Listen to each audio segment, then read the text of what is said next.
Hi, my name is Maria Alonso, and I'm doing my presentation over U.S. intervention and how it relates to MS-13.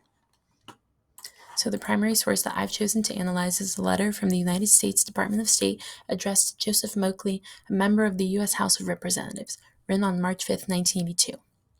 The letter is signed Powell A. Moore, an Assistant Secretary for Congressional Relations, and in the letter, it states that Moakley had previously written to President Ronald Reagan in February regarding a deep concern with the training of Salvadoran military personnel in the United States and the continued support of the government of El Salvador. The concern was about human rights violations that were occurring in El Salvador at the hands of the military. In response, the letter goes on to explain that enclosed there will be a copy of the justification that formed the basis for President Reagan's recent determination to authorize continued assistance for El Salvador. From there, the letter explains how the training was requested by the Salvadoran government and how it will provide the flexible force needed to counter the hit-and-run tactics of the Marxist guerrillas who are trained and supported by Nicaragua and Cuba. Further explaining that indeed, a central theme in both courses is the importance of human rights and the need to avoid abuses against the civilian populace, particularly in a counterinsurgency situation. So these quotes that I highlighted reveal the United States' intentions, and when relating this source to our lectures and readings from class, it truly helps contextualize what was actually going on at the time, not only in El Salvador, but in Latin America as a whole. So from week 11, lecture 26, from PB Success to the Cuban Revolution, we learned that the U.S. was ignoring their previously established good neighbor policy that prohibited U.S. military intervention in the region, and were doing so through the use of covert operations. From this lecture, we learned that the U.S. was going to support any efforts to delegitimize any communist or leftist organizing that was happening in Latin America, and they were doing so by upholding, supporting, backing up, funding, however you want to say it, dictators in the region who were notoriously anti-communist. From the lecture, we also learned that regional dictators realized that the more anti-communist they were, the better relations they had with the United States. So this is exactly what was happening in El Salvador during their civil war in the 1980s. The war was between the military-led government of El Salvador and an armed resistance formed against the Salvadoran government because of the ongoing violent response to political unrest. The resistance was advocating for the rights of campesinos, or farm workers, and all those who didn't pertain to the elite.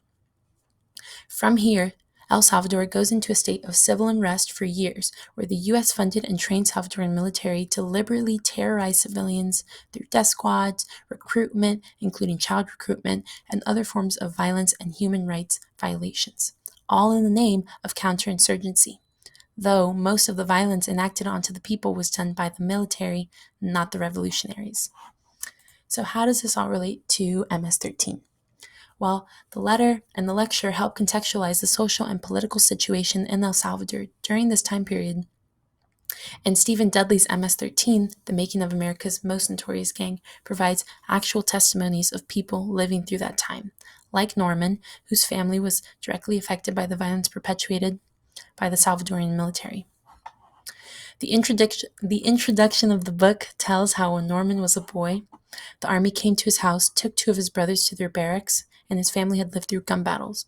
Death squads interrupted dinner, people in his neighborhood disappeared, and Dudley goes on to describe how by the time Norman was 16, the Salvadorian Civil War had ended, but all of his brothers and sisters had fled to the United States, and so his family sought stability within the gang.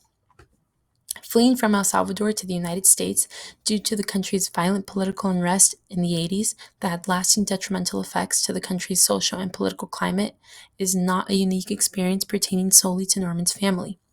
The civil unrest and violence that occurred forced a mass immigration from El Salvador to the United States of people seeking asylum. This mass immigration to the United States is what consequently led to MS-13's creation and influence. Dudley, throughout the book, is portraying this argument and explains that when Salvadorians moved en masse to major cities in the U.S., other immigrant communities had already established their reputation and territory, and MS-13 was created out of necessity to protect themselves. Decades later, a gang that started in the U.S. runs rampant in El Salvador due to the now deportation of gang members who commit crimes in the U.S. and the continued oppressive forces that subject common people in El Salvador to violence and poverty. So my question is, are there any other examples of U.S. intervention that has led to unforeseen circumstances like that in El Salvador?